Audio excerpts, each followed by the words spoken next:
Hey friends, Jordan Woods Robinson here from AMC's The Walking Dead and Blue Man Group, and this is PopXcast, where science fiction meets pop culture. We're a geek podcast for geek culture, so are you ready to get your geek on? Sit back, relax, grab some gluten-free, non-GMO popcorn, and let's dive into the world pop culture bliss.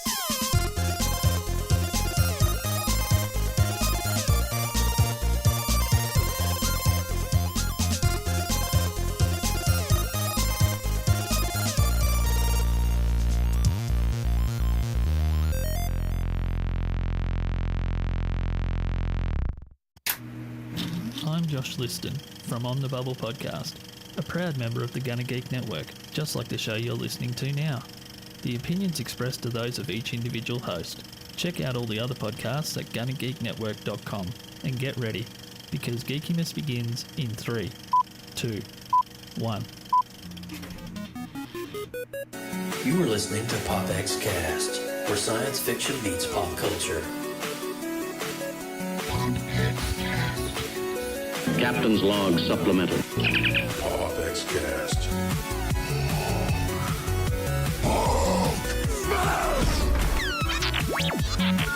Hasta la vista, baby.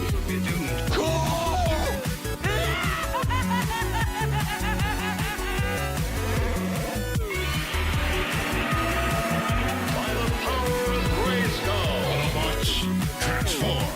Excelsior!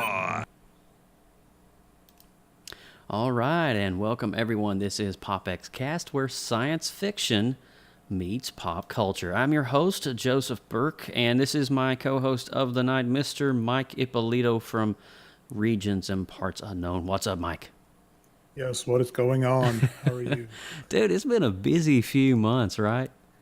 It has been. Oh. We've just both of us been busy. I know, man. Crazy. But we kind of took a Doing little some bit traveling. of you were just down here. We went to Halloween Horror Nights together, so that was awesome. Yes. Want to say a huge shout out to one of our fellow Gonna Geek members, Mr. Chris Farrell, who just joined in. What's up, Chris? Hope you're doing awesome and staying geeky, my friend. Good to see you. Thanks for joining us. But so Mike and I, his daughter came down, and my wife and I, we all got together and we went to Universal Studios for their annual event called Halloween Horror Nights. Now, Mike, this is kind of a big deal this year, right? Yes, it's been a very big deal. Do you want to drop the hammer here and let everybody know why Halloween Horror Nights 28 is a big deal? This was the first year for Stranger Things. Stranger Things. And I have to say, they killed it this year. It was definitely worth it. Yeah. I think this happened to be one of their best years. I know one of their busiest years and biggest years. Yeah. It was a total of 10 houses and 4 scare zones, and Yeah. that makes for a long night, but it was definitely worth it. Yeah. Stranger Things house, they nailed it down to the T. It was definitely enjoyable.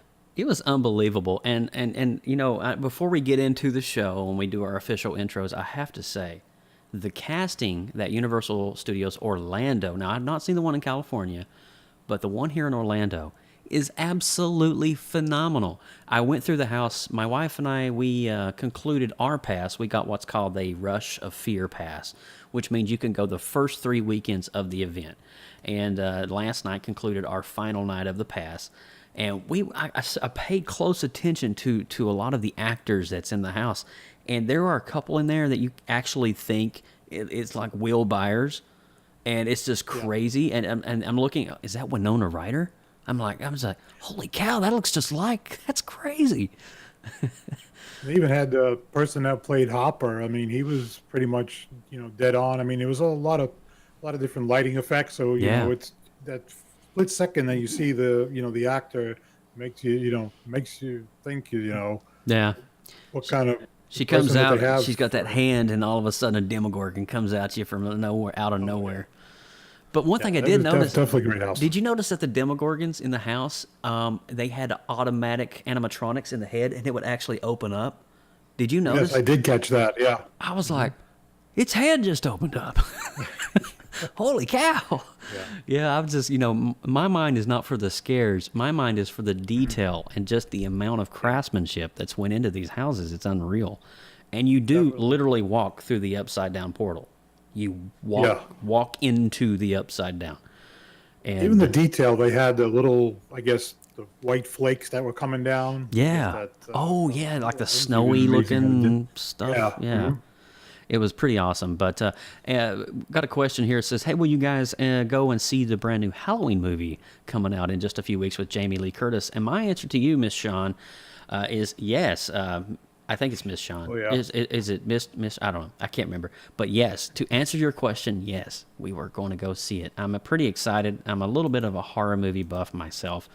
And so just having that is pretty rad. So, yeah, that's all I got to say about that, Jenny.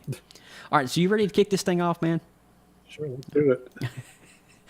All right, here we go. So, hey guys, welcome to PopX, where science fiction meets pop culture. I'm your host, Central Florida's seasoned comic book nerd and retro enthusiast, Mr. Joseph Burke.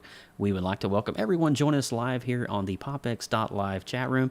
Want to say a big shout out to the Gonna Geek Network as well. Come on and hang out with us and join the conversation on our official website, PopXcast.com. And I am not Austin Burke, who has taken ill this evening. And we wish him the best and for a speedy recovery. And hopefully you see you on the next episode. Hopefully. And be sure to head over to Google Play and iTunes after the show and click the subscribe button. Catch up on some amazing shows from PopX Archive. And while you're there, we'd certainly appreciate you showing us some love by leaving us a 5-star review. And if you missed episode 82, Origin Stories, Lobo and Shazam, check out our official website at thepopxcast.com for this and other great past shows from PopX collective archive of geek goodness. Mm-hmm. And it's a lot of geeky goodness, let me tell you that much right now. Yes. So, all right, so we're going to go ahead and kick this thing off. We have the news coming up for you right now. Don't go nowhere. PopX news coming up to you right now. Extra, read all about it. This is PopX News, coming to you live, right here on PopXcast.com. Mike, even when you're on the camera, you never cease to just bring it, son. You're so funny, dude. I swear. All right, so we're kicking this thing off now. This is as a news segment. You may have recalled a couple of months ago we talked about "Won't You Be My Neighbor," the biopic about Fred Rogers, and just so happens on the cusp and success of this amazing documentary, "Won't You Be My Neighbor," this news came out this week, and I'm so excited to be able to bring this to you. It's a beautiful day in the neighborhood for Mr. Actor Tom Hanks. Uh-oh, what does that mean? Well, TriStar Pictures released Thursday the first official image of Hanks in character as Mr. Fred Rogers, teasing the two-time Oscar-winning actor's transformation into the popular television personality via the icon's signature look, a red sweater, taupe trousers, and a pair of blue Plummel shoes. Look at that. Man, is he not cool or what? I'd shut up and take my money. So billed as timely, it's a timely story of kindness triumphing over cynicism. As the untitled film developed under the name You Are My Friend is currently shooting in Pittsburgh, Pennsylvania. Makes sense, that's where Rogers is from. And is directed by Can You Forgive Me and a diary of the teenage girl Marielle Heller.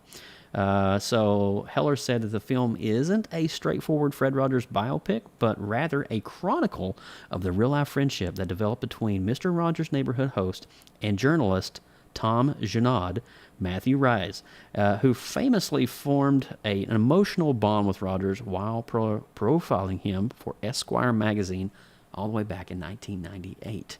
So during that time, I guess that Tom and Fred formed a little bit of a friendship. And this is Tom's take on some of probably the real sides of Fred Rogers, which probably is pretty pure and genuine. So, yeah, I think this is going to be good. I've never seen a bad Tom Hanks movie, and I think this may be something near and dear to his heart to be part of this and to play, such an iconic role. And I think he'll do it justice, and you could see, a little of a older Fred Rogers in him, and I think it's definitely going to be worth going to see. Yeah, like the other film that we had seen. Mm-hmm. Absolutely. So it's kind of that look. It's I want to call that, like, there's a version of Fred Rogers, as I like to call it, the 9/11 look. It's like when he was around that era between 98 and 99, he kind of had this image that he stayed and maintained with throughout, the last days of his life, pretty much. And Tom Hanks in this picture just portrays that so beautifully. So, yeah, definitely. Absolutely. Netflix is home to some of the Marvel Cinematic Universe's best television shows, and now the popular streaming service has begun to roll out an updated app that is sure to highlight their stable of Marvel shows, almost with vibes of Select the Fighter screen on your favorite fighting video game. The new interface allows you to scroll through 6 Marvel shows considered part of Netflix's ever-growing effort on original programming. You pause on a logo, a quick video clip plays of the character walking towards the camera and posing. If you continue to wait on the logo, a full screen trailer of the show will play. So it's kind of like Mortal Kombat. Pretty interesting. Yeah, and it's unusual that they're doing this, just for the Marvel shows. They must be, they maybe want to have like a separate section from, I guess, all their other original shows. Mm-hmm. But I found it pretty interesting. Now, is this kind of a subcategory under Netflix that you have to access this special video game style menu? I don't think so. I think if you just pick on one of the shows, it brings up. I guess I haven't had a chance to use the app, and I just kind of came across this last minute. Nice. And I haven't actually played with it, but from the video of it, seemed pretty interesting. Well, if any of our listeners out there has actually seen some of this recently in the past couple of days, maybe drop us a comment here on the live stream and let us know what you thought about it and how it looks. And does it give you that video game vibe, I guess, is what we're asking. So, pretty cool stuff. All right, so in the vein of Netflix, moving on here, this is a big one coming up. Now that the premiere of Daredevil Season 3 is just literally weeks away, the powers that be at Marvel Television are making sure that they market the show every chance that they get. With New York Comic-Con 2018 just around the corner, next weekend, actually, Marvel released glimpses of some of their fall convention exclusives, including a fresh new poster featuring the Man Without Fear. Now, seen in its glory below, the poster features one Mac Murdock, Mr. Charlie Cox, donning his throwback black suit that we saw all the way back in Season 1. So as bloodied Murdoch looks to throw his next punch against an unseen opponent, Vincent D'Onofrio's character, Mr. Wilson Fisk, we can't forget him, the Kingpin, looms large in the background, sporting his iconic, comic-accurate white three-piece suit. And it looks like the Kingpin has evolved in this next transition. And just so you know, the Kingpin has always been around. It's in the terms of Matt Murdock, it's like Batman and Joker. You know how Batman will not kill Joker because Batman has a creed of no violence and no killing? Well, in certain story tales. Let's stay on the main Bruce Wayne storyline here of his original creed. It's kind of like that. Daredevil will kick the crap out of Kingpin, but he won't kill him. Because Kingpin is needed. He's an unnecessary evil necessary evil that's needed for Harlem to survive. So, what are your thoughts on the iconic white suit, Mike? What do you think about that? It looks pretty amazing. Unfortunately, on the Netflix Marvel shows, I'm kind of ways behind. Where I just barely got through, Daredevil Season 1, so I have a lot of catching up to do. But I'm looking forward to once it drops to finally start catching up on this series. It's been very good so far from what I've seen of it. Yeah. Well, that's going to be one of the bases of today's show, and I know, like you said, you haven't seen anything, but if you have any questions while I'm going through the topic today, just let me know. But so I'm excited for Season 3 of Daredevil, personally. I thought that Season 2 was great, and I can't wait to see how they just capitalize on Season 3. Definitely. With only days of the new Dark Phoenix trailer being released, the movie is shifting release dates yet again. It's been revealed that 20th Century Fox is moving the current release date from February 14, 2019 to a summer movie slot on June 7, 2019. The report also stated that Gambit will move from June 7, 2019 to March 2020 date. Also, Gambit fans seem not to be happy with the plot of the film either, as it's considered to have a romantic comedy vibe. I don't know how I feel about that.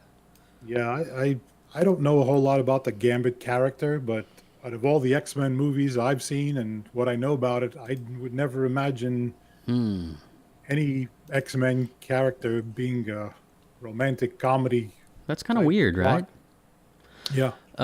So I don't know if Fox is trying to do something last minute here, right before everything is officially handed over to the hands of Marvel. Don't know how that's going to work out, but I heard something on Reddit, and maybe one of you guys out there that's listening to this can confirm it. But one of the reasons I heard that they're pushing back Dark Phoenix from February all the way to June is for reshoots, obviously, as mentioned. But the reshoots are supposed to you didn't hear this from an official source. I'm just hearing this from Reddit. The reshoots are supposed to incorporate a more of an MCU dynamic going into the end of the film. So that's what they're saying. Now, I know when I first heard the news, I was like, oh my God, that makes a lot of sense, because now that Fox and Disney are acquired under the same umbrella, it would make sense for them to have reshoots, and somehow something happens at the end of Dark Phoenix where there's some kind of teleportation or warp, or the generations and lineages merges into the MCU. We don't know how that's going to look. And I can't even confirm that news. But that's what is going around a little bit on Reddit. You can find it on some other boards as well. Could it be a rumor? Could be fact? I don't know. But the fact that they're doing reshoots this far up after production, it's kind of like, okay, so why do we want to go back and polish something that's already done and ready to be released in a couple of months? Probably because something big they want to include in that. So. Yeah, I thought the movie was supposed to be even out this year, and now to be pushed, so far. They must have something up their sleeve, and I would definitely like to see some Marvel movie, not any particular one, that have a post-credit scene that would lead into an X-Men movie. That would be amazing to see. I would just love to see like at the end of Avengers Infinity War, or just some kind of crazy Marvel movie, you see Logan, whoever the new actor is, and you just see his fist in the foreground and just his blades come down and it just cuts. That's all you need. That would be perfect. That's all you need. They would just need any more than that. They don't need any more than that. Just his blades just coming out of his hand, just like then cut to the credits. Just done. So, and there's a question over the chat room before we continue on. Hey, did anybody see the second trailer for Bumblebee? It has a really great G1 original Generation 1 vibe to it. And I haven't seen it. This is what Transformers should have been, and definitely there's no ties to Michael Bay with this one. Really? I mean, it's Optimus Prime in his G1 original form. So there's Optimus in here? Yes, and you also get to see Soundwave that had where the chest would open up and the cassette would actually, in the trailer, you see the cassette come out. Wow. And also the Starscream from a G1, and I'm definitely looking forward to this. Dude, that's got me so. Why have I not watched it? Well, I've been busy. I've not been home the past couple of days, so I can understand that. But they asked, hey, is Bumblebee a reboot or a soft reboot? And judging from what I've heard and from what I've seen so far in trailer 1, I think it's a full-on re-series boot away from Michael Bay's original vision. So I just... After the first one, I mean, I enjoyed the first one because it was the first time you seen Transformers back on the big screen, or since the movie, since the 1986 movie. But we hadn't have anything since then. The technology we have now for the special effects, and to see that, and after that, it just all went downhill in a hurry. Oh, that's soundtrack though. Transformers. Yes. Oh, come on. I think this is going to be good if they go back to the original G1. I think it'll be the best. I think it will be too. What's up, Zach Hoffman? Welcome to the show. All right, so moving on here with the news. The return, oh man, I get to deliver this one. This is awesome. The return of Patrick Stewart. What? As Jean-Luc Picard to the Star Trek universe is officially underway. What in the world is happening? This is awesome. I'm seeing my childhood come full circle. Stewart tweeted out the first photo from a new series heading to a CBS All Access as work officially begins. So there is Mr. Patrick Stewart circled around all the team that's coming up on the new show. Now, the journey has begun. Stewart has tweeted before introducing the team of writers and producers at the table. And I always will be very proud, he says, in quote, to have been a part of the Star Trek The Next Generation. But when we wrapped that final movie in spring of 2002, I truly felt that my time with Star Trek had run its natural course, Stewart wrote. It is, therefore, an unexpected but delightful surprise to find myself excited and invigorated to be returning as Jean-Luc Picard and to explore new dimensions within him, seeking out new life for him when I thought that life was over. Oh my gosh. I just love how he just echoed Gene Roddenberry right there. Did you see that? Seeking out new life? A new dimension? All right. Yeah, I think this is going to be something big for him to come back as that character. There's got to be something. Either he's heavily involved with this new show, or the writing is just that good. And I've seen him in other movies and shows, and I would never have envisioned him to revisit this character and to come back as this character. So there's something more. This could be a really good show, or he's got a lot of involvement in it. And I think, honestly, too, it's going to be more of an exploration into the character and the lineage of Jean-Luc Picard, because we don't really see much of his... We see bits and samples of his home life and his children and stuff like that in some of those movies, but we don't really get to see who the real Jean-Luc Picard is. You always see this one-dimensional figure. He never really opens up and shows emotion or a lot of this stuff. He's just a hard-headed captain. And but while we're on this topic, a flood of emotions come back to me. I just think about those Saturday nights, 9 o'clock, sitting in front of the television set, waiting for that dun da da da da da da da. And that was just me and my dad. We would pop popcorn and sit there and watch the movie, and we would watch the Borg and Q and everybody, Whoopi Goldberg, and just all these great faces, and it just brought a lot of joy to me and my dad. So the fact that he's coming back, my dad found out this news. He was like, "Bubby, are we going to watch that new Star?" I'm like, "You bet we are, Dad. You bet we are." So, and it's good to relive some of the old shows, because I think either Amazon or Netflix, one of the services carry the new remastered. They cleaned everything up and they made it HD for modern day. And I've seen clips of it, and you can actually see the amount of work that they've put into it is just amazing. It is phenomenal. Yeah. So kind of go back and watch those old shows. All right. We only got 2 more left for you, and then we're going to get into some news. Some actual segment portions here. So, Lucasfilm announced a new virtual reality Star Wars series called Vader Immortal will be out for the Oculus Quest in 2019. Revealed at the Oculus Quest 2018 event, the developer conference in California, the series was debuted as a launch title for the Oculus Quest VR device that's coming in 2019. The first trailer showing off the new Star Wars series featuring Darth Vader with Episode 1 at the end, signifying the first of several parts of the Darth Vader story. Interesting. And this is for only the Oculus Quest that's coming out. I guess it'd be the second generation of the Oculus Rift. Yeah. That was out, and I've read a little bit about the new Quest, and it's supposed to be pretty phenomenal. It's on the lower end of the VR headsets. I know HTC Vive released an updated headset, and I think the headset alone was like $800 or $900, and it didn't even come with all the equipment to run it. But the Oculus Rift and this Quest is supposed to be around the $399 range, which is a little more affordable. So let me ask you: this is a wearable, watchable show in full 3D. Yes, yeah, full VR. VR. Yeah. So not when you're watching the show, you can look anywhere in the show and you can watch anything that's going on. Yes. That's crazy. That's my understanding of it. Could you imagine that? Could you imagine VR in Avengers: Infinity War? Seeing the battle around you in 360 degrees. Oh. Dude. VR stuff's come a long way. It's become more affordable. I know. That is so awesome. Wow. And so check out that coming to Oculus Rift. Vader is definitely going right around the corner. They're going to be starting up a brand new series just for that new device. So Star Wars fans, definitely save your money up. And if you're good little boys and girls, hopefully you'll have some pocket change and can afford that.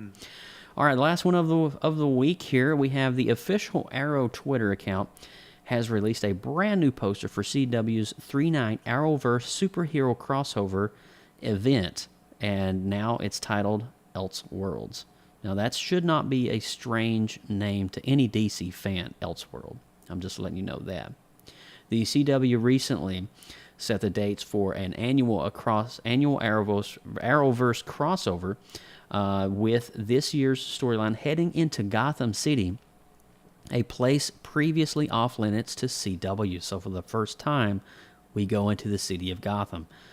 So that's going to be pretty cool. And the crossover will start with The Flash on Sunday, December the 9th. Arrow will continue the story on Monday the 10th before it all comes to end on Supergirl Tuesday, December the 11th.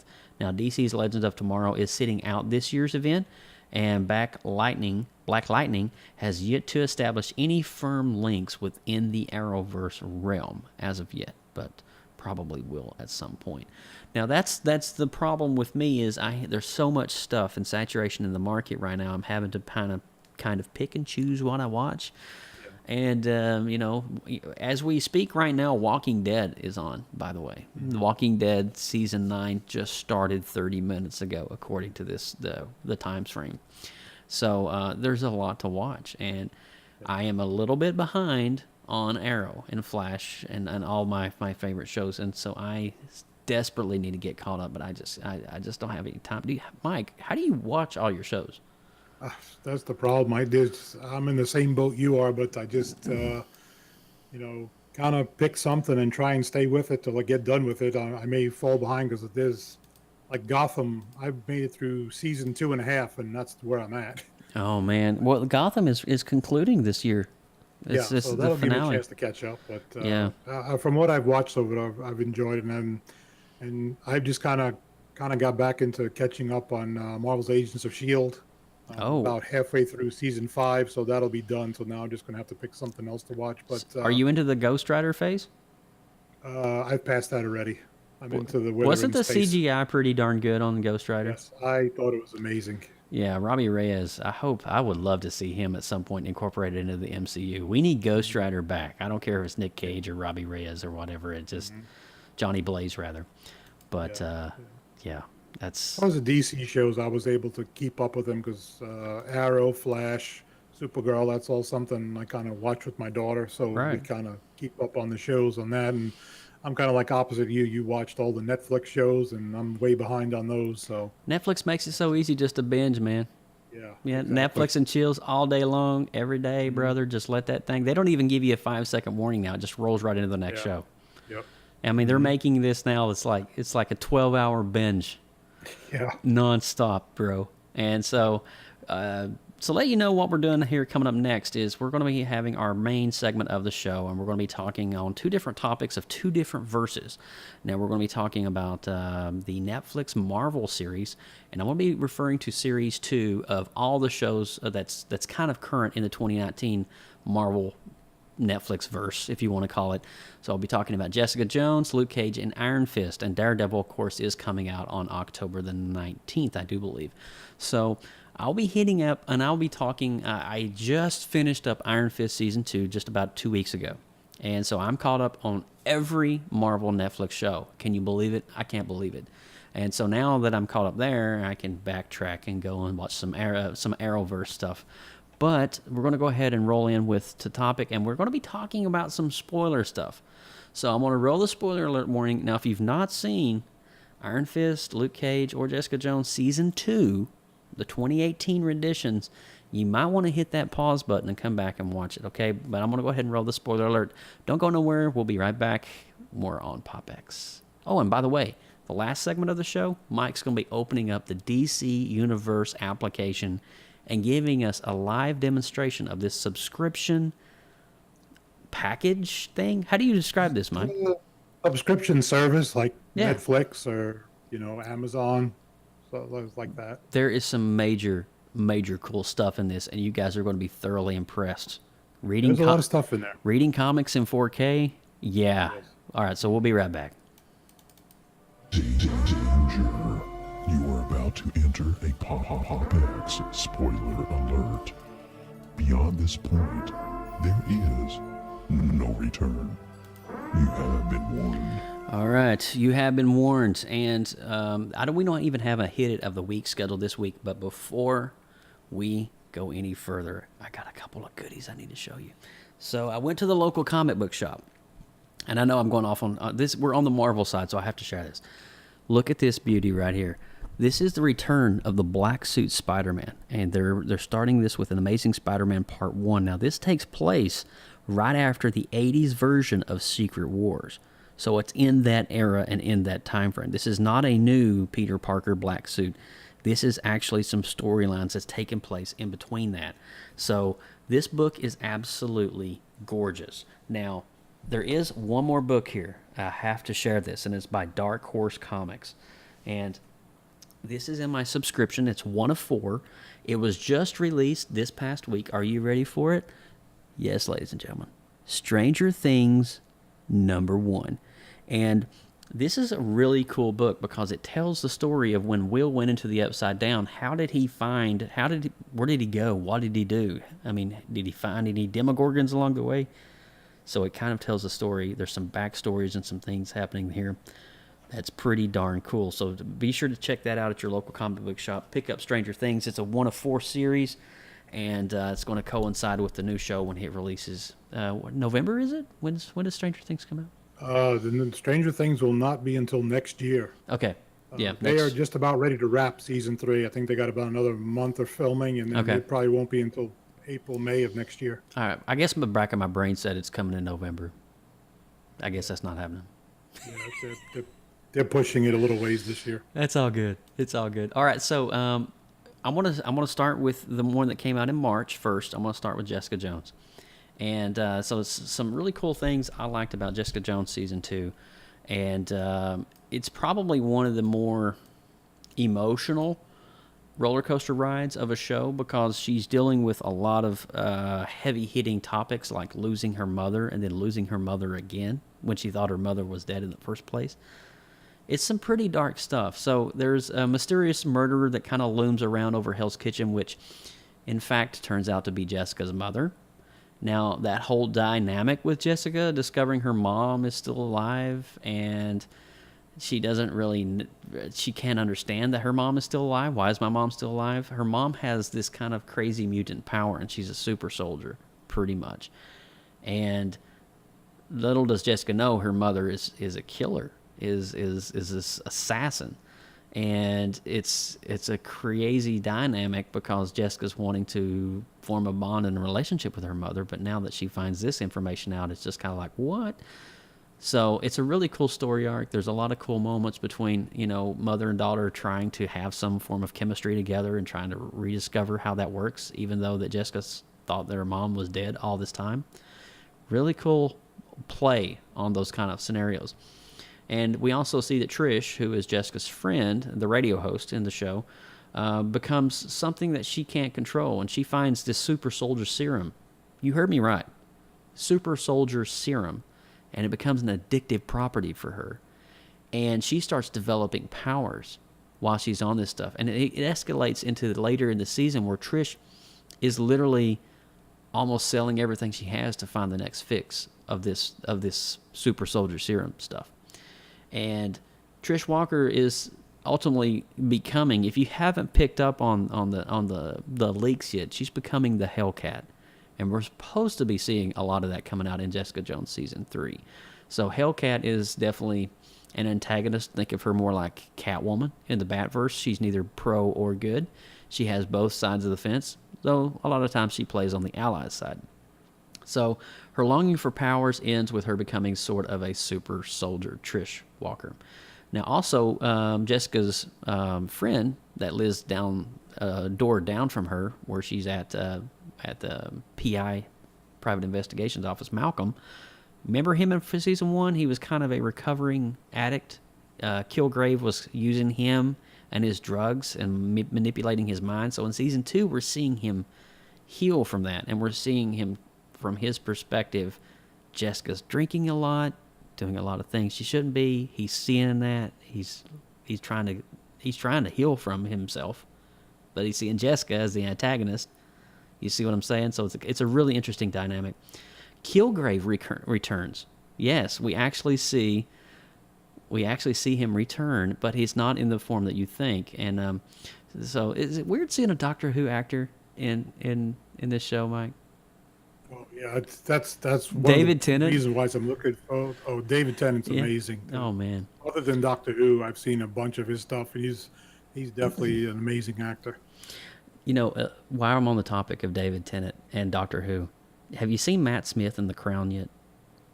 I have not. Mike, It's on my list of do things to yourself watch. a favor and watch The Crown. Oh my God. I heard he's amazing in it. Dude, he's seriously, Prince Philip, my God, he is, what a freaking actor. If he doesn't win an Emmy on this, anyway, I'm getting off topic. I get excited. So, Malcolm is seeing Jessica drink, and he's starting to kind of distance himself away from Jessica, even though Jessica's the one that helped him break free from his drug addiction. He's not liking it because every time he goes into her office, she's drinking, and she's just, hell-bent on just whatever her motive is. And then Kilgrave returns, and he's kind of a figment of Jessica's imagination. He's like, you see there, Jessica? I told you that would happen. Or he's just playing tricks. And it shows you the impression that Kilgrave had on season 1 with lingering effects into season 2, how much of a dynamic character this villain was that Jessica can't even get free of him.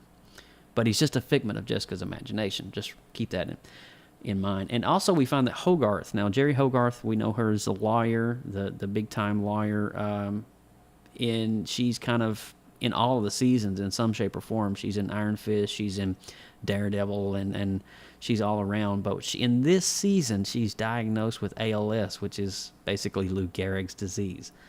I will stop and say this. There is a rumor mill floating around that Hogarth will spend all of her money to try to find some kind of serum to help her. And from what I've read on Reddit, here we go again. I know, I apologize. They're thinking that Jerry could become a form of a She-Hulk on the Avengers Defenders thing. That's, of course, Reddit. Don't quote Joe Burke on that from PopX. Hey, Joe Burke said that she turned it. I'm just telling you what I read on Reddit, okay? Of course, we all know that Reddit is actually 100% factual in everything they say. So at the end of the season, Jessica kind of ends up right back where she started. And this is the sad part, but with a happy twist. She's alone and with no friends. She lost her mother a second time. That's her mother there, the super soldier. And she's kind of sort of grabbing onto hope in spite of her poor choices. And we see her sitting down at the end. She saved this family from abuse and punishment and just this onslaught during the season. And I don't want to spoil too much of it, but we see her sit down and just kind of mellow out with his family and just kind of have dinner and prepare the table. And that's where the season ends. And Jessica's kind of restarting everything. So I'm curious if any of you guys out there saw Jessica Jones Season 2. If you did, leave me a comment. I will read it here in just a minute. And I'm just curious what your thoughts was on Jessica Jones Season 2. Now, I got 2 more to go, and then we're going to let Mike take over here. And I'm going to keep these very brief, but these are just some random thoughts coming out. Now, on Jessica Jones, I will give Jessica Jones probably a 6.8 out of 10. And I think it was a really well done series. I thought that, given that Jessica Jones Season 1 is definitely right around that too, I thought it was done well. There were some moments of lagging. You kind of had to stick with it for the first few episodes until the end, and you're just like, oh. It's one of those ones. It starts out slow. You could easily halfway around the 6 episode mark just lose it. But if you make it through 6 and you get to 7, that's when it starts picking up. So just hold on. There is retribution. So Luke Cage Season 2. Luke Cage is sort of he flopped in Season 1, right? It was okay. We saw that there were some moments. We had some really great moments, but the villain was killed right in the middle of Season 1, which kind of like, I didn't see that coming. So that was kind of like one of those weird Star Wars Episode 8 moments. You kill the enemy right in the midstream. But there is finally a villain equal to Luke Cage. And we're talking about the Bushmaster. Yes, this guy is no joke. He brings a heaviness, a deep-rooted Jamaican backstory with history, and some heart. You see him as a child. You see his struggle he goes through as being a poor boy on the streets of Jamaica. And just the heaviness that this season weighs on Luke Cage Season 2. Now, we see the fall and rise and fall again of Mariah Dillard, and we know that Mariah Dillard my God, that we're talking about Alfre Woodard here, the actress that plays Mariah Dillard. This woman literally single-handedly stole this entire show. Her acting is just so intense, and when she's just sitting there talking about her history and her backstory and just how evil she is, man, it's just dynamic. And that's where Netflix shows excel, is in that backstory evolution of those characters. And so we see Mariah just melt down from her character, and honestly, it was an epic acting performance all the way around for me. I loved when she was in the screen. There was some drama, there was some weight, there was some tears, there was some emotional heaviness going on with her character, and we see her character assume the role of Harlem's Paradise. So she's in control of the club, and the dramatic infiltration of Bushmaster's legacy on Mariah's family is a dynamic you don't want to miss. It almost foreshadows Luke Cage's own story as well. The Bushmaster and the Dillard family are connected through some of the old rum propagations that they had back in the early 1900s. We'll come to find out, you've got the Dillards and you got the Bushmaster's family fighting for rights and ownership of the one most crowned pinnacle of Harlem, Harlem's Paradise, the club. So it all comes back to the club. And we see Cage as a neighborhood hero, something we've never seen in a Marvel show. What is it like when a superhero walks out of his apartment, walks down the street, and everybody recognizes him? Have we seen that much in Avengers and stuff? I don't think we have. So when Cage walks out of his apartment or out of Pop's barbershop, we see kids running up to him. Hey, it's Luke Cage, hero for hire. And it's a really cool dynamic to see him taking selfies with the kids and just interacting with everybody, something that's not often seen in a Marvel show. And I just like that dynamic. So the Bushmaster villain role is very reminiscent of Daredevil Season 1's Kingpin story arc. And it's so well done. You know how Kingpin came in and he started as this ominous figure, but you understood who he is and where he came from. And by the time you got to the end of it, you're just on the edge of your seat in the battle. Same thing with Bushmaster in Luke Cage Season 2. His backstory of being raised in the islands of Jamaica, he was shot as a child. He was just trying to sell fruit at a stand on the street. And some random guy came up, shot him, and took all the money he was trying to sell for his fruit. And he was immediately taken to this voodoo priestess out in the jungle of Jamaica. And he was given nightshade. You will hear a lot of that herb in the Season 2 of Luke Cage. Nightshade is the herb that brings Bushmaster, and he has impenetrable skin. He does penetrate like with bullets and stuff, but he heals really quickly. So he's almost as equal to Luke Cage as anybody that you ever want to see for Luke Cage. So when these two go head to head, they were fighting on the Brooklyn Bridge. There's one scene where they're fighting, and it is just, I mean, it's just there's knocking out, dragging out, going on crazy, and there's one scene where the fists hit each other, and there's this massive sound wave because crazy, awesome stuff. We also see Misty Knight. She gets her brand new arm, her bionic arm, thanks to Danny Rand over at Rand Industries, Iron Fist. So we see her, and she becomes a big character in this as well, friend of Luke Cage. She's amazing role as well, and she assumes the role as chief of police in her precinct, and she helps Luke Cage track down criminals. And Luke Cage becomes a friend of the police in this. So he's actually helping the police, assisting them in these instances on the streets. Lastly, we get a really cool cameo of Danny Rand. And this is really cool. There's one episode, and so Luke Cage looks out for Danny Rand, and they're fleeing from Bushmaster's henchmen, and Luke Cage says, I know a place we can hide. It's a friend of mine. And they go, and it's Rand Industries building. It's under construction, but they hide out, get away from Bushmaster. And then, of course, the next episode, it escorts in Danny Rand. So Danny, there is this one fight scene with Danny and Luke Cage when they're fighting Bushmaster's henchmen. And Luke Cage picks up Danny Rand and flings him through the wall, and his fist is lighting up. It's just like some power play, like fighting techniques. Really love to see that. It's like comic books coming to life on the screen. Really loved what they did with that. So the season ends with Cage assuming the ownership over Harlem's Paradise. You heard me right. How is that going to work? Harlem's Paradise is the central hub for all gangs and violence and crime, and all these gangs coming together in one night here and Cage is the owner of Harlem's Paradise nightclub. And he's in his suit and tie, and he's up in that window, and you see the Biggie Smalls picture, and he hangs that up, and it's just like, oh man, is this going to be a dark side of Luke Cage for season 3? I kind of hope not. I'm kind of liking where they're going with this. So I don't know where it is, but I will tell you this: Luke Cage season 2 gets an easy 7.5 for me. It was absolutely amazing. So if you haven't seen it, definitely go see it, and if you want to go watch it again. Hey Joe, who is She-Hulk in the comics? She-Hulk is the cousin to Bruce Banner, and it's Jennifer Walters, I think, if I'm not mistaken. So yeah, it's Jennifer Walters. Yeah, wow, I just pulled that right off the top of my head. I had to Google it to make sure. Mike, you still alive over there? I'm still here. Okay, we got one more to go. I don't want to interrupt you. You're doing a good job. Thank you, man. Appreciate that. So, so Luke Cage was awesome, and I will say this coming up about the last one, Iron Fist. Before I give you my take on Iron Fist season 2, this is what Iron Fist should have been in season 1. It was so good. It was so Danny Rand. The actor that plays Danny Rand said that he only had 3 weeks of training before filming Iron Fist season 1. And you can tell it. You can tell it.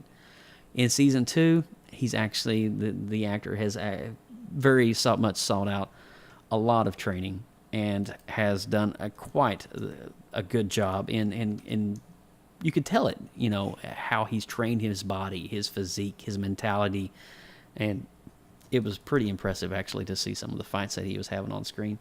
But, yes, Danny Rand, I was trying to see here, his name, Finn Jones. Yeah, that's who I'm talking about. Finn Jones is, you could tell it in season 2, between season 1 and season 2. Season 1, he's kind of like floppy. He doesn't really know what he's doing. But in season 2, he's just like, he's very, like, you know, he's got it. So, season 2, Luke Cage, freaking awesome. And here's why. Iron Fist is exactly what season 1 should have been. The introduction of Mary Walker was a great addition. Now, Mary Walker, if you don't know who this is, she goes by the name Bloody Mary. In some comics, they call her Typhoid Mary. In other comics, they call her Mutant Zero. Kind of interesting, right? It was a great dynamic having her because she has multiple personality disorder. And when she hears rain, she's automatically taken back into this very sweet, artistic New York artist that loves to draw and sketch. But the moment the rain or the water sound stops, her mind goes into Walker, Mary Walker, 2 different people. She becomes this assassin. And this is so cool, guys. This is a direct tie-in to Marvel Universe. Mary suffers from personality disorder, but is trained as a special ops assassin when her base camp is infiltrated in where? Sokovia. That's right. So she is a warrior assassin from Sokovia before the Sokovia thing took place. So though Mary Walker is a special ops and she's hired to kill Danny Rand, and by the season end, she enters an uneasy alliance with him in order to ensure both of their survivals. Now, more importantly, though, Mary also makes the decision to stay close to Joy Meacham, who hired her originally to kill Danny, in order to use her and her wealth, presumably, in more future villainous plans. So Mary Walker's a great addition. When Danny's long-life friend and Kunlun training partner Davos captures Danny and removes his power of the Iron Fist for himself, Davos becomes an evil incarnate. According to the comics, he's called the Steel Serpent. He becomes the Steel Serpent, and Danny has no powers by mid-season. The majority of the season is spent with Danny trying to regain his powers and chase down Davos and trying to do the ritual that he needs to do to regain the power of the Iron Fist. And he just doesn't do it, actually. So, interesting. You hear this name come up a couple of times by the last few episodes of the season. Orson Randall. He hasn't actually appeared yet in Iron Fist, but if you know your Iron Fist lineage, you know he was the first original predecessor of Danny Rand. He was the original Iron Fist. But in a very last episode of the season, Danny, you can see him. He was with Warren Meacham. They're in a bar, and they're not too far from Kunlun. So Danny's on this mission to try to find the origins of the Iron Fist. And he has his friend, there's Ward Meacham right there, Ward and Joy. So Ward kind of allies with Danny. They become friends by the end of the season. And they both travel to, I think it's Tibet, and they're trying to hunt down Orson Randall, the original Iron Fist, who is presumably still alive. And Randall is definitely the predecessor of the Iron Fist, and he's from World War I. Now, at the end of the season, you see Danny Rand pick up 2 guns, and those 2 guns begin to glow. And this is very reminiscent to Gung Fu from the comics, as the bullets actually are targeted towards the enemy and not straight. They don't shoot straight, they shoot towards the enemy because they have the power of the Iron Fist. So I don't know if Mike has that image or not, but it was really cool. So it was also nice to see Ward Meacham in recovery. He's discovering himself. He's discovering love again. And I liked how that all started, realizing his place and kind of discovering his own path of healing and love. And in the end, we see Ward and Danny on the path to Kunlun to find Orson Randall and the true origins of the Iron Fist. Now, that is pretty much it for me on Iron Fist Season 2. Now, Iron Fist Season 2 has some amazing fight scenes in here.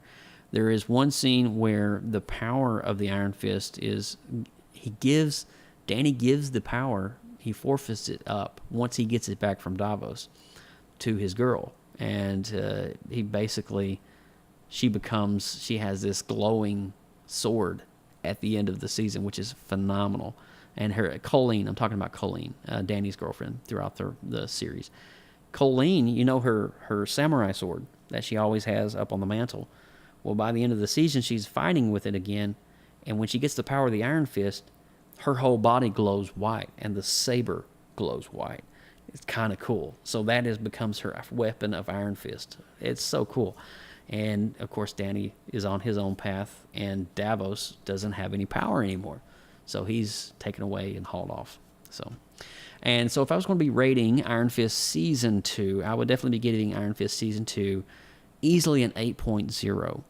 I think, if I'm not mistaken, I gave Iron Fist Season 1 a really low rating, probably like maybe a 5.8 or something like that. I'll have to go back and refresh. I can't remember off the top of my head.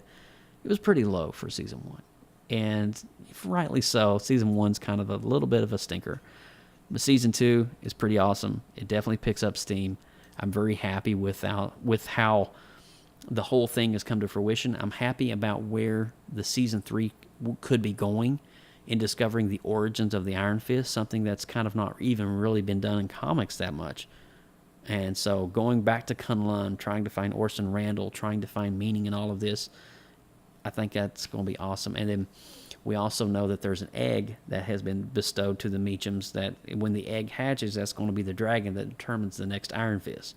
So that's how that story is all going to come to fruition. So we might see that in Season 3 as well. But somewhere out there is some kind of crazy dragon egg that hasn't hatched yet. So there you go. And with that, I think that's going to wrap us up for the Netflix Rewind. If you've seen all 3 of these and stuff like that, be sure to leave me a comment below and let me know what your thoughts are on Jessica Jones, Luke Cage, or Iron Fist, or all 3 if you want. But I definitely want to hear what your reviews are, what you thought about it, what you thought worked, what you thought didn't. Okay? And so, Mike, I think I'm going to turn this over to Mr. Mike Ippolito now, and I'm going to let him... That was quite a lot. It was hard to keep up. I'm sorry, Mike. Yeah, really. You just kept going, and that was great. I mean, I don't even have to watch the show. I found everything I needed to know here. Well, I really do appreciate that. I didn't mean to go so long-winded, but I just there's some tie-ins and some things I get very passionate about. And so when I get passionate about something, I derail. I go off. So. Yeah. I'm sorry I'm not much help because I haven't gotten around to watching the shows, but it's all good, man. It's all good. I'm just glad I was able to document my thoughts on all 3 seasons before Daredevil comes out in a couple of weeks. So, yeah. All right, dude. Let's see this DC Universe thing. All right. So, I guess I don't see you at the moment, though. There we go. You don't need to see me. Oh, okay. That's what you need to see. Oh, right okay. Here. All right.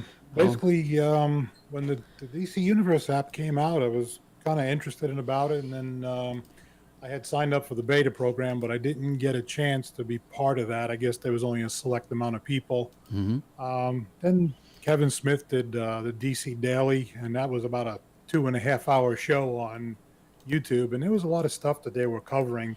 And I figured I'll just sign up for it and I'll just give it a try. And at the time, it was for the year, and I got 15 months out of it. So, whether I continue to keep it or not is will be determined. So this is live. This is live on your Roku, right? Yeah, this is live on the Roku. Right now, it's only available for look at that. Roku, Android devices, and soon it'll be out for consoles. It's still kind of an early release. It's not even out a month. It's only been about 2 weeks that it's been out. Now, what kind of video content does this thing have on it? Well, I just give a quick rundown, Okay. and then I'll get into the video stuff. Sure. Oh my God, I'm loving the imagery. Yeah, it's very detailed. This is, I guess, their main splash page that stuff that they recommend. Okay. Movie wise. Then you have your continue watching, which I kind of started the original Christopher Reeve Superman. Nice. And also they have the original Super Friends on here, the cartoon. I started kind of watching that. Yeah. So. Oh my God. But that's and the way it's all laid out is the flow is very good to it. And the continue reading section, I mean, you got some of your classic stuff, Batman 27. Wait, you can read comics through here? Yeah. Oh, yeah. This has a very detailed comic reader. And to me, I think this is one of the best features of this app. Yeah. You can actually read comics. And once I get down to it, I'll show it. But it shows it in a widescreen format. So if everybody with the modern day TVs, it fills the entire So screen. the comics are in 1080? Yeah. Oh I mean, from the original. Yeah, the original but scans. still, though. The 1940s Flash, Flash #1. Dude. So, also, they got their trending movies. Okay. And TV shows. That's and everything it's got every section has just got its own flow. Wow. And then as far as it's got your trending comics. They don't have like the latest and greatest stuff that's come out last week. I haven't seen anything that's very recent, but there's a lot of older stuff. I mean, it goes way back. I mean, you got Batman 27, Action Comics #1, and there's just such a variety of stuff that you can go through. I mean, it would just take you forever to go through it all. New gods, look at very that. detailed. Yeah. And they also have their DC Daily section, which is anywhere between 5 and 15 minutes as their daily show, depending on who they're covering. And they have a variety of hosts. And the daily shows are usually roughly about 5 minutes. And it comes out every day. And then there's a weekly Friday show that's usually about 20, 25 minutes. Okay. Now, is this where you'll be able to watch Titans? Yes, actually, that's the next section right here. This there was it just is. updated this week. Okay. This updates on a weekly basis, so whatever you've seen for the week will change by the end of the week, leading into your new week. This is the new Teen Titans, which premieres October 12th. I'm kind of looking forward to this show. Dude. These are kind of like some sneak peeks of the characters that you can go through. Out of all of them, I don't know all the characters off the top of my head. But these kind of highlight, each of the characters. This one just came on here was the two Robins, I guess, is the Jason Todd and Dick Grayson, which they feature. Wow. So that premieres October 12th. That'll be on a weekly basis. That will drop on Fridays.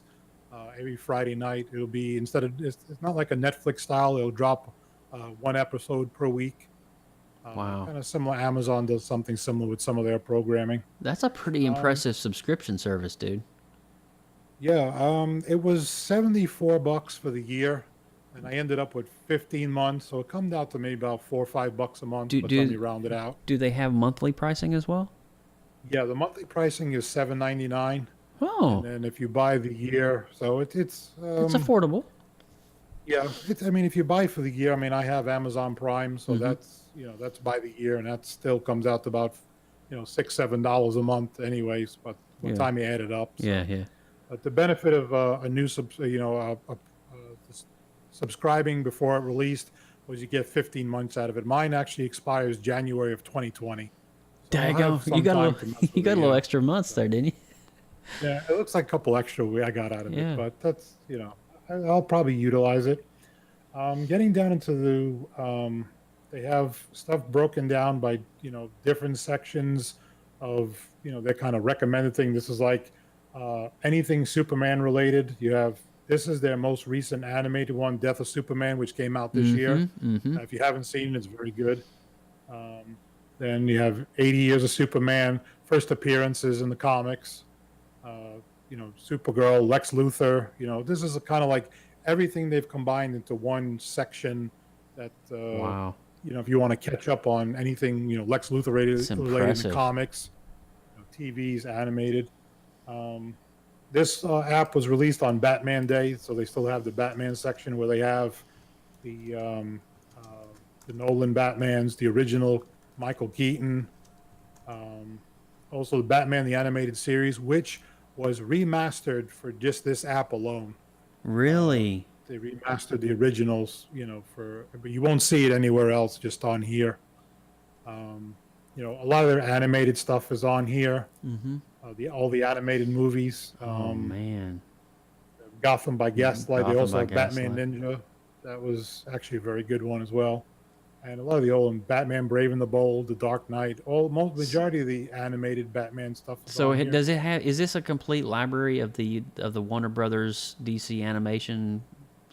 So far I found every animated one is on here. Jeez. Up to the most recent one, The Death of Superman. So. Dude, that's insane. What's up, John Preto? Go ahead. They have their movie section with anything DC related movies. Christopher Reeve, Superman, Batman. It's kind of like a duplicate, of their like previous categories. And is the Arrowverse on here as well? No, the Arrowverse is not on here. Okay. Nor is the most recent. There's no Gal Gadot Wonder Woman. There's no Man of Steel. No Justice League. That movie about Martha, that's not on here either. Movie about Martha? Yeah, that's nice. The two Marthas. I get it. The Battle of the Marthas. Yeah. I understand where you're going. Exactly. Anyway. So that's their full movie section. Then they have their animated section. I do have a question for you. Does this have the original 66 series Batman on it? No, that is not on here. I noticed that right away. Oh. Now, that also, I think, has some kind of licensing issue, I think, has to do with that. Yeah, probably. To try and have that on here. Whoever owned that back in the 60s, which I don't know. I haven't really dug that much into it. That was actually one of the first things I was looking for. Yeah. To see that, but it's not on here unless they'll add it. But like I said, this app is only about 2 weeks old.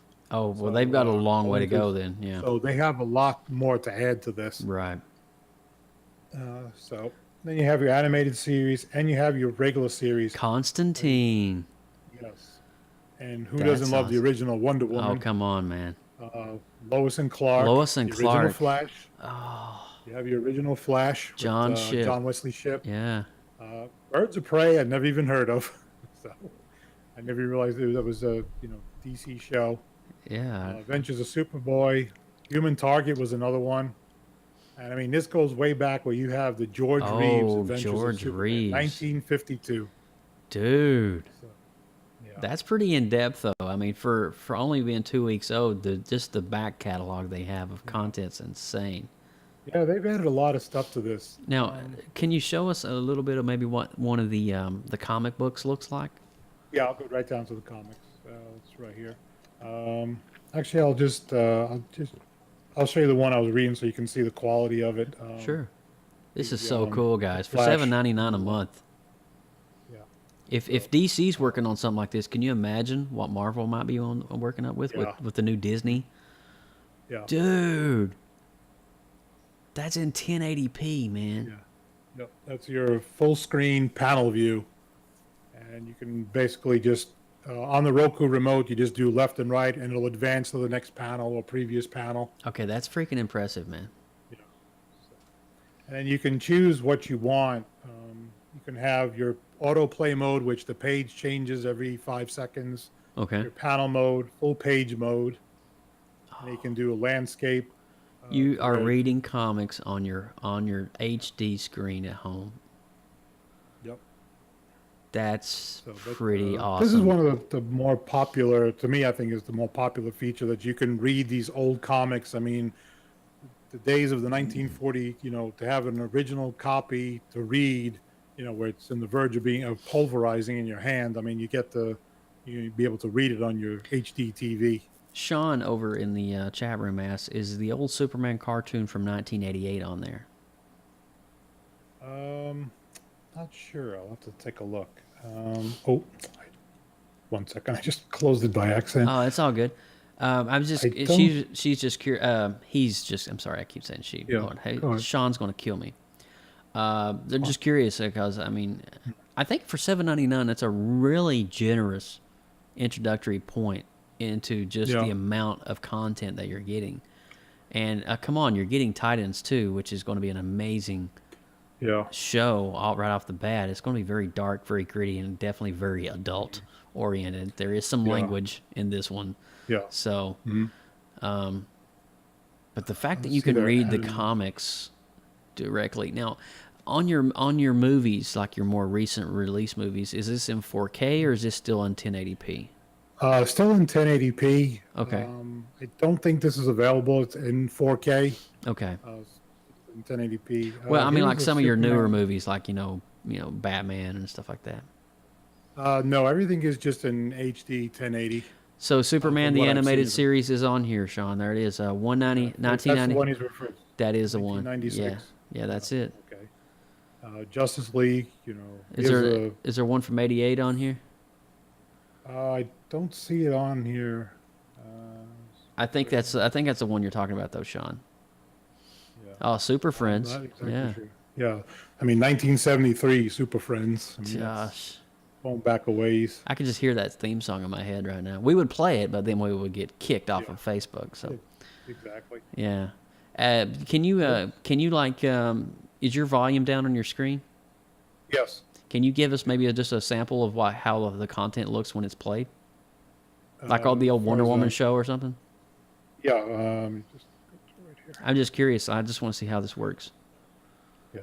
It's pretty smooth. It's got your typical loading. Wonder Woman 77, Season 1, Episode 1, retrieving. Look at that. Holy cow. Yeah. That's the original pilot. Keep it on. No, you're fine. But it's pretty instant, guys.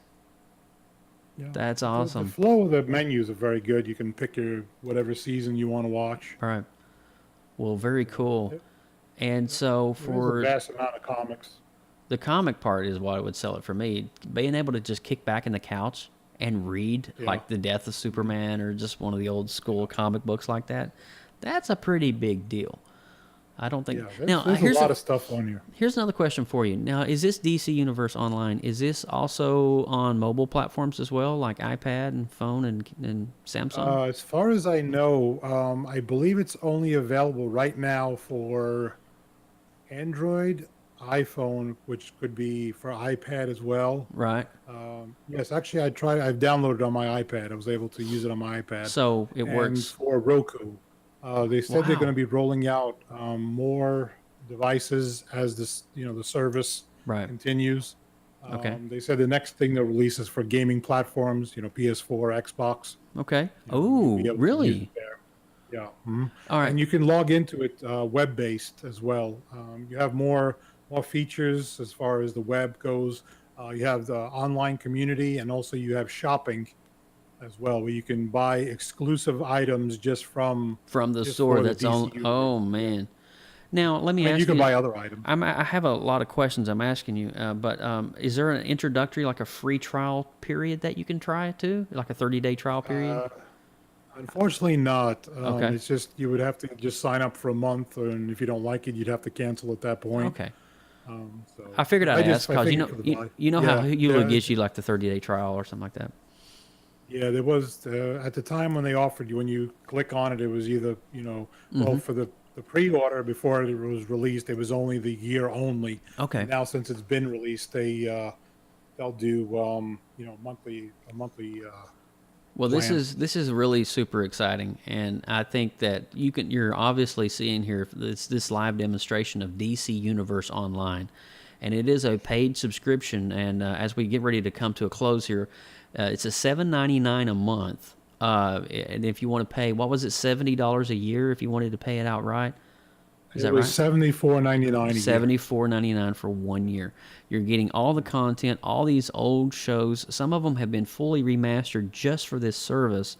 But you have the original Batmans, the Michael Keatons, the Tim Burtons. You have the Christopher Reeves Supermans. You have the old television shows, Wonder Woman, George Reeves as Superman. You have all the animated series, the complete Warner Brothers animated movie library. All for $7.99 a month. And it's on mobile. It's on iPads and iPhones, as well as Roku. And it's future platforms, including Xbox One and PS4, coming soon as well. This definitely is going to be a game changer in how we read comics today and how that next level of interactivity is going to happen. And this makes me really excited because there's so much potential in applications like this for the future.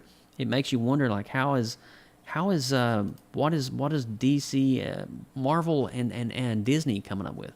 What's going to happen there? How's that going to look? And so it makes me kind of excited just a little bit, just to kind of see the future of what's going to happen here in the world of Marvel. But I think, Mike, is there anything else that we got going on, or are we good? I think he's sitting back down, but honestly, I lost you there. Oh no, you're fine. I know Michael is in motion right now. He's a man on the move, ladies and gentlemen. I'm just trying to transition back here. All right. Well, guys, this was a jam-packed episode. It is definitely good to be back. I'm so thankful you guys hung with us throughout the duration of the summer. We all just kind of took a little summer break. We had a lot going on.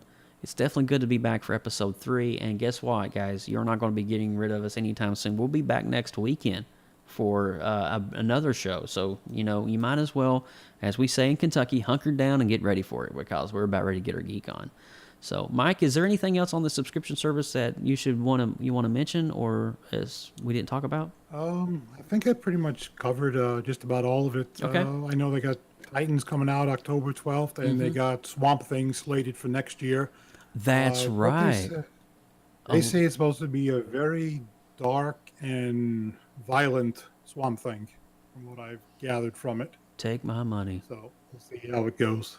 But I'm looking forward to Titans. I'll give it a try when it comes out, see how well it is. But to me, I love the comic aspect of it, where it has that panel flow that you can, view the panels and watch it on the big screen TV. You're going to be our kind of go-to guy during this whole transition as DC brings Titans to this new subscription service, because as these new episodes release, maybe you can kind of give us a little bit of take on, how are the episodes? Yeah. How is the CGI? How is the animation and storyline and all that stuff? So I'm definitely excited to see what happens on October the 12th when this stuff drops. So, do you guys think Netflix is doing good? Oh, that's another good question for another day. Now I think Netflix is doing pretty darn well. I think that they're, despite Disney pulling out from Netflix has enough creators and shows like Ozark, Stranger Things, that they can keep this thing going for a long, long time. Yeah, they're very well self-sustaining. I think they've etched their place into pop culture history. So we're going to wrap things up here, and I just want to let you know that we are a part of an amazing network called the Gonna Geek Network. For all things even more geeky, head on over to GonnaGeek.com and check out some amazing other podcasts on our home network. Mike, do you want to do the social media one there, or do you want me to just keep on rolling with my crazy JoJo stuff? Anyway. I'm a little behind here. So okay, all right. Well, I got you, bro. Mike was laying on the bed a while ago as he was playing with his apps. So connect with us on social media. You can find us on Facebook, Instagram, Tumblr, Twitter, Pinterest, all at PopXcast. Send comments and suggestions to us via email at popxcast@gmail.com. Also, for future and past shows, visit our official website at popxcast.com. I am Joseph Burke at Joseph Burke Arts all over the interwebs. Mike, where can people reach you? How do they get you on wherever you get? Well, I could be located in the Hill Valley phone book under Dr. Emmett Brown. Please drop a line or send a postcard to 1640 Riverside Drive, Hill Valley, California. Oh my God, you just remembered his address. Dude, you impress the heck out of me. You know that? Do what I can to get by. Yeah, listen to this guy. And of course, hats off to Team PopX. I want to thank Austin Burke. Now, Austin couldn't be here this week. We do want to send up some love and prayers for him. He rolled over in the middle of the night at 2 a.m., and this is according to him. He had deep chills, sweats, and his wife thinks he's getting early onset flu.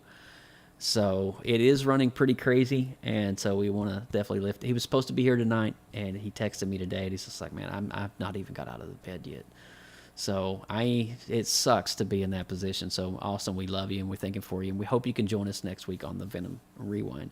So also check us next week. We're going to be right back right here next Sunday night, 7th of October, as we record live episode 84, Venom Review, and more. So we're getting back into it's finally, we got some Marvel movies coming out. We got some things going on in the cinema and the theaters. We do have Halloween coming out as well. I do want to say I went and saw The Predator in theaters a couple of weeks ago. I was actually pretty impressed. It was a great movie. If I was rating Predator, I would give it easily a 6.8. So it's definitely got some moments, some memorable moments. So yeah, there we go. And I think we're going to wrap things up. Mike, are you good on your end, my friend? I am wonderful. Next week also is a big day in the waiting for me. The return of Series 11, Doctor Who, and Jodie Whittaker. Ooh. I've been waiting for that for over almost a year. Very nice. 1:45 Eastern, 18:45 GMT. Wow, man, that's awesome. So you'll have to let us know how the new Jodie Whittaker Doctor Who is, how that's going to be working out. Will you give us an update? Yes, I will. Nice. Definitely looking forward to it. All right, guys. Well, thanks for listening. Thanks for downloading. This is Joe and Mike and all the team here at PopX. It's good to be back with you. Summer's over, and guess what? It's time to get our geek on. We'll see you next time right here on PopXcast. Take care.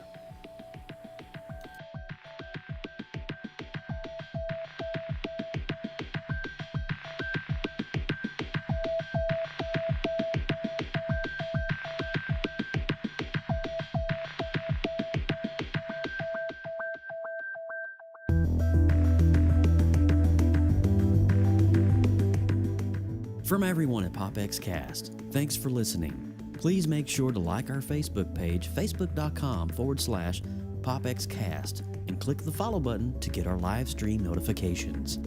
Drop us an email, popxcast@gmail.com. Be sure to check out this and more great content on the Gonna Geek Network at GonnaGeek.com. Get your geek on!